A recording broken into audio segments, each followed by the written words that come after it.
They wanted a Western Union money order sent to some place in Nigeria. I burst out laughing and told my girlfriend that it was definitely a scam. Have you ever got scammed? What happened? Not me, but a customer at Best Buy. A customer came in, demanding to speak with a manager regarding a TV he had ordered. The manager he asked for was Tammy, and we had no managers by that name, nor pick up orders for this customer in our system. I asked for more details. The customer had responded to a Craigslist ad for an unbelievable price on a TV. The seller claimed to be a manager at our store and instructed him to make payment by purchasing gift cards for the asking price, then send pics of the back of the gift cards to the seller. The customer did all this, then was advised the TV would be ready for pickup at our store. Needless to say, there was no TV for him. He demanded to speak to an actual manager, who kindly informed him that he was out of luck. Best Buy employee convinced me I needed one of their $60 HDMI cables if I wanted Xbox games and action movies to look good on my TV. This was probably 10 years ago and I didn't know much about electronics back then. I'm still pretty salty about it. In the 90s my friend got all of these letters saying he was a part of a contest, and he just had to keep mailing letters in to enter the drawing. The wording they put in the later letters was something like "You've made it to the final round, and congratulations. We are now prepared to write you a check for $10,000. All he had to do was call a 1-900 number that charged $2 a minute. It took him about 10 minutes to navigate the automated menus once they told him he was a winner, and it ended with, "And you have won." Drum roll. $1. I got a call from my credit card company saying that someone had booked like an $8,000 first class ticket. They asked me to report it and confirm some personal details or I'd get stuck paying the full bill. I got worried this call might be a scam. I'd read that scammers try to scare you into a state of panic, so it short circuits critical thinking and prudent judgment. I thanked the caller for letting me know. Then I went online, went to my credit card company's website and found their fraud hotline. I called and told them I just received a call about a fraudulent purchase made on my credit card, but that I was worried that call had been a scam too. The operator checked my file and said there was a record of a recent contact made with me, but the cardholder had made no final decision on handling the issue, so the first call had been legit. After all, still, I think it's best to hang up, look up the real phone number and call the credit card company yourself. The operator reviewed the most recent charges on my credit card. Some were mine, some were not. She said, "Okay, we've established that this credit card has been compromised. We'll close this account and ship you a new credit card." And that's what happened. The purchase got flagged because it happened outside my registered billing address, and I had not reported going on any trips. It's a good idea to notify your bank, debit card and credit card companies when you're going on a trip, where you're going, how long, dates you depart and return.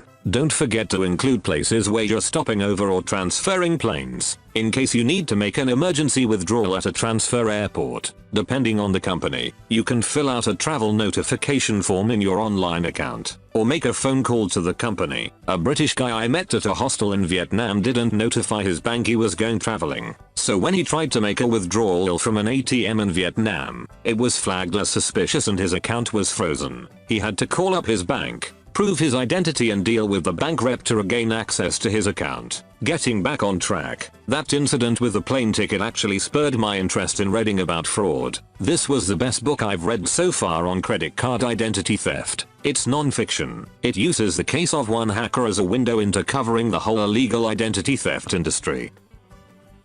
Short story from my childhood. Someone tried to steal my working NES gaming console. Late 80s. I was about 9 or something. Had a friend call me up, invited me to his house so he could clean my NES. Thought it was strange, but he was very insistent and I didn't want to argue. Brought it over. He started cleaning the NES. Asked me to get something from the kitchen. A butter knife I think. I went, found it after a few seconds of searching. Brought it back. He said he was finished, left the NES on top of his TV, and left the room to get something. My NES looked very different. Stared at it a bit. It was missing a crack that had always been there. Looked on the floor where his NES was. It had the crack. The rectum tried the old switcheroo. I tensed up. Didn't want to argue with the kid. Confrontation wasn't my strong point. I just switched them back as quickly as I could. He was gone for a while. Actually had a lot of time. After he came back, told him I had to go. Thanked him for the cleaning. Went home. After about 30 minutes, He called my house again. He asked me which NES did I take home. Told him I took mine. He asked again. Yeah, but did you take the one on the TV or the one on the floor? Just told him again. I took mine. He sounded defeated as he said, "Alright, bye." Yeah, I was on vacation and didn't have my phone on. The scammers called my house and my sister was house sitting for my wife and me. They told her I was going to be tried for an undisclosed criminal charge if I didn't pay them something like $900 for the case to be dismissed, or I would be arrested or served the next day. She tried calling me and I didn't answer as I was on vacation. I left her one of my bank cards so she could buy food and stuff since she was doing me a favor. She paid them with it, as she thought it was real, and I am not the most innocent person, so it was believable at the time, and this was a while ago before these scammer tactics were well known. I was so mad as I noticed the charge when I checked my online banking while still away. Worst thing is now I guess I am on a list of people who have fallen for this and they call me all the time. Younger guy in a shirt and tie next to me at the gas station. He asked me for a few bucks for gas, as he was on his way to a job interview. Said he'd been unemployed for a few months and this was sort of a dream job opportunity. I ended up filling up his entire tank and wished him luck on the interview. I saw him there twice a week for the next 3 months, always in a shirt and tie and always talking to other patrons. He eventually tried to scam me again a few months later, and I reminded him that he had already got me on that line and asked if he had any more stories. He said he could tell me about his dying grandmother he was trying to go see on the other side of town, or about how he left his wallet at his office because he rushed out when his daughter's school called and told him he need to pick her up because she was sick and throwing up everywhere. Then he paused and said, "Sorry man," and got in his car and drove away. Never saw him again, but I assume he just moved to the next gas station down the street. Got white van scammed when I was 18, out front of Best Buy. A guy or two show up out front of a store like Best Buy with stereo equipment, TV speakers, projectors, that in reality aren't worth more than the packaging. They proceed to tell you they already delivered everything to hit their quota and there are X amount left over, and if they bring them back to the warehouse they will lose out on just selling them, because someone else will. They follow this up with stock sheets and magazines showing retail price of said projector and speakers at some outrageous price like $2,000, and say you can take them for anywhere between $1,000 to $200, depends on how far you get them down. Then you get them home and figure out they either don't work or are the worst quality products ever made. Stupid me lost $350. This was back in 2008. This scam still happens today, so beware. Pretty sure someone's trying to scam me on eBay right now with an item I purchased. They're being crafty about it, but I got a little suspicious and found out their game after a little research. The scam they're trying to pull is that they sent me a small gift in appreciation of my purchase, which in this case was a bag of candy. This gift was not mentioned in the listing, but in a message sent after I bought the item. If I go to eBay's resolution center and say I didn't receive the item, they'll put the tracking number in for the candy and eBay will take their side since it will be marked as delivered. I now know that when I file my complaint I've got to put it as item, not as described. I'll give it until Wednesday before I file a complaint though. Was looking for a job and got a call for an interview and went in. It was some MLM for vitamin juice or something. I was sitting in the front and was polite, so I sat through the video and then started to walk out, and that's when they started being super pissy. I said I don't spend a lot of money without talking it over with my wife, and the lady said, "Well, I guess we can't do anything if you're not the man of the house and your wife wears the pants." Scammed on eBay by a 99% rated seller. I bought a $550 PS4 from him back in 2014 or 2013 when it was first out. Delivery date was passed and nothing received. Dug deeper into his profile. Found out that he sold a bunch of less than $1 wires and built his rating that way before going for the scam. I got my money back thanks to eBay buyer protection. It was my last eBay transaction. The scariest one was when I was on my husband's laptop, which was a quite fancy and expensive one that he had gotten from his dad, so I was worried that anything would happen to it if I used it. This stupid pop-up came on that said that I had to call Microsoft tech support because my laptop was compromised. There was a phone number on the screen. I called immediately. They were being vague on the phone, and my anxiety was already heightened by the thought that something might be wrong with the computer, so I was feeling pretty numb. I was about to give them access to the computer to help fix the problem when my good senses kicked in and I realized it was a scam. I told the guy that I was gonna hang up and that I'd talk to my husband before having him fix the computer, and I could almost hear him shrug when he said okay. By then, so obvious that it was a scam in hindsight.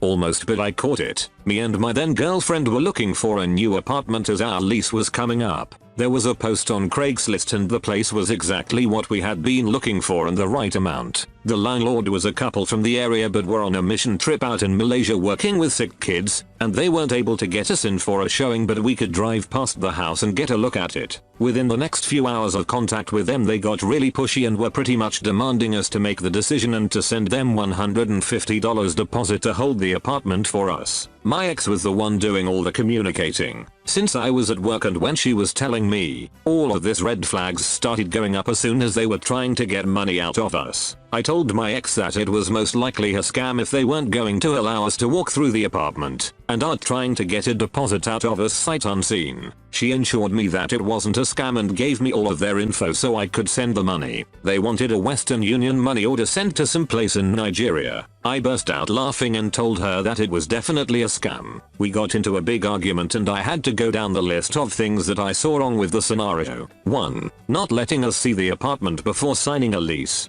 2. Making us send a deposit without letting us see the apartment. 3. Sending a wire transfer to Nigeria. 4. They are doing mission work in Malaysia but want their money transferred to another country. My ex went quiet after that.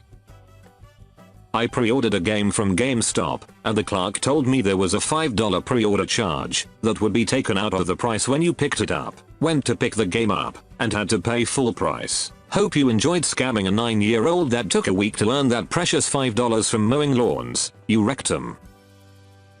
The scam that almost got me is actually brilliant. I was selling a car on Craigslist and got a call from this guy who seemed super interested. He followed up by text asking if it had a clean history. Next text, he sends me a link to what appeared to be an alternative to Carfax, asking me to get a history report for $30 before he drives out. I was literally putting in my credit card info before I paused to think the website might be fake. Turns out it was only registered with Icon that day. Totally fake.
The worst one is probably when I was desperately applying for jobs after graduating. Hadn't found a job for months in the finance sector and just applied to be an admin assistant at a small local exchange. Looked up their website and everything looked legit. The hiring manager spoke fairly fluent English. They said they were interested in hiring me for a position that leveraged more of my education. I was stoked. Almost 1.5 times the pay and the workload was much more my style. They wanted some identifying information like my driver's license and passport. Didn't think too much about it. Scanned it off and sent it to them. They told me everything looked good and they wanted to do a phone interview. I asked them why not in person, and they told me I wasn't at that stage yet. For some reason I felt a bit suspicious, so I looked like the address on their letterhead, which was a legit business park in my area. Called them and the phone lines were dead. Called the building owner and they told me that the property was vacant and had been for almost a year now. At this point I knew identity theft would be possible, so I just went into a full-blown panic getting everything exchanged. Learned a valuable lesson that day.